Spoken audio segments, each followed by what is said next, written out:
Kita beralih lagi ke informasi lain, Saudara. Polisi telah memeriksa kebakaran sumur minyak ilegal di Kabupaten Musi Banyuasin, Sumatera Selatan. Pemilik dimintai keterangan polisi.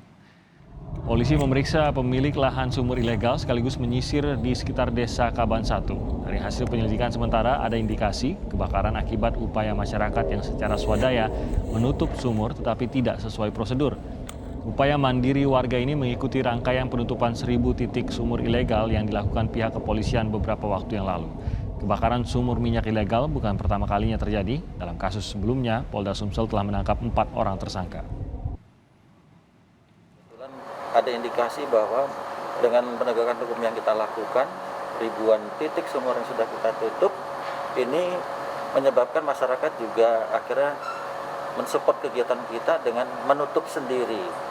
Nah, kegiatan-kegiatan yang dilakukan oleh masyarakat ini yang kemudian menyebabkan dugaan peristiwa kebakaran di titik sumur yang memang belum tertutup karena jauhnya itu dari lokasi dari penegakan hukum kita sangat jauh.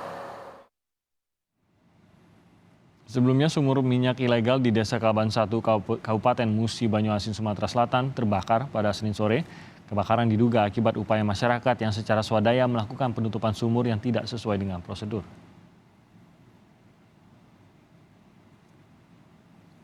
Dan untuk memantau situasi terkini kebakaran sumur minyak ilegal di Musi Banyuasin, Sumatera Selatan, sudah ada jurnalis Kompas TV Purwantoro yang berada di sana.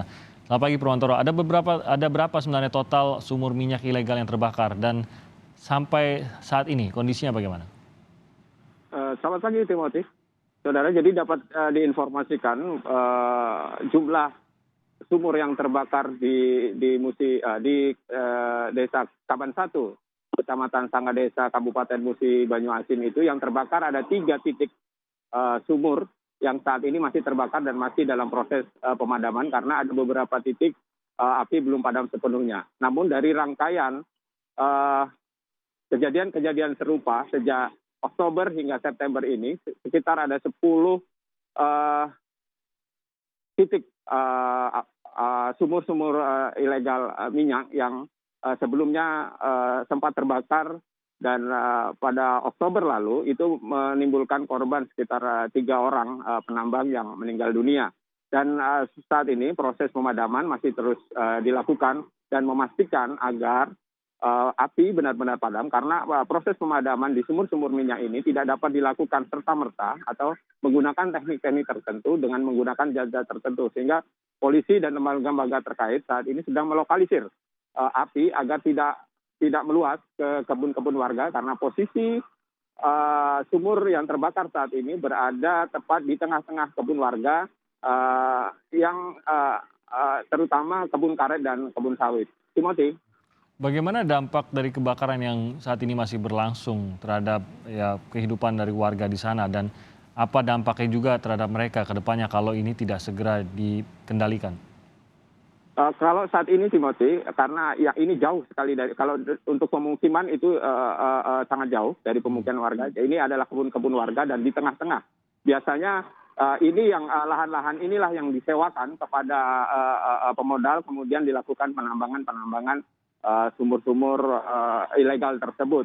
Dan kalau seandainya ini tetap tidak ditangani, kemudian tetap terjadi lagi kebakaran-kebakaran serupa karena standar keamanan dari pengeboran minyak ilegal ini tidak standar, artinya tidak sesuai dengan apa misalnya yang dilakukan oleh Pertamina atau lembaga-lembaga lain yang memang khusus melakukan eksplorasi minyak dan gas.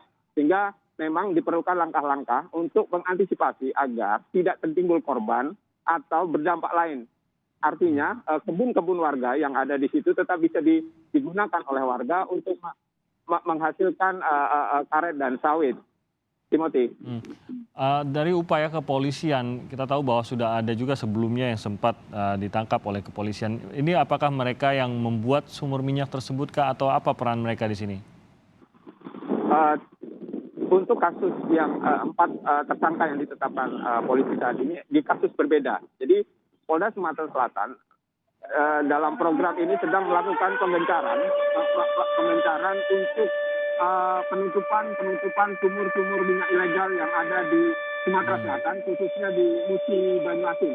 Jadi program-program yang dilakukan oleh Polda Sumatera Selatan sebelumnya itu berada di Bayung Lincir. Jadi sumur-sumur minyak yang ada di Bayung Lincir yang ditutup. Dan saat ini kasus berbeda yang berada di Kecamatan Sangga Desa, artinya di sebelah utara dan selatannya Musi Banyuasin. Jadi dalam proses ini Polda Sumatera Selatan yang sebelumnya sudah menetapkan 4 tersangka. Namun untuk yang di kasus ini saat ini polisi dan lembaga terkait sedang melakukan proses pemadaman agar api benar-benar padam, tidak merambat ke kebun-kebun warga atau bahkan ke areal pemukiman. Nah, nanti siang rencananya akan ada pertemuan antara Kementerian SDM, pemerintah kabupaten dan Polda dan pemerintah provinsi akan membahas soal ini.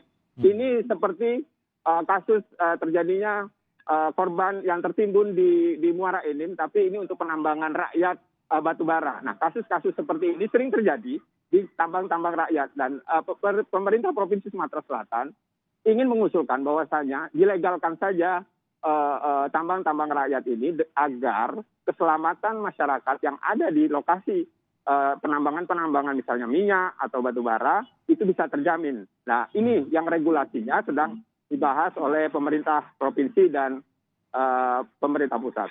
Timothy. Yang terakhir, siapa saja yang dilibatkan dalam upaya pemadaman? Karena seperti Anda katakan tadi, ini memang ada proses yang khusus untuk bisa memadamkan sumur minyak ilegal ini.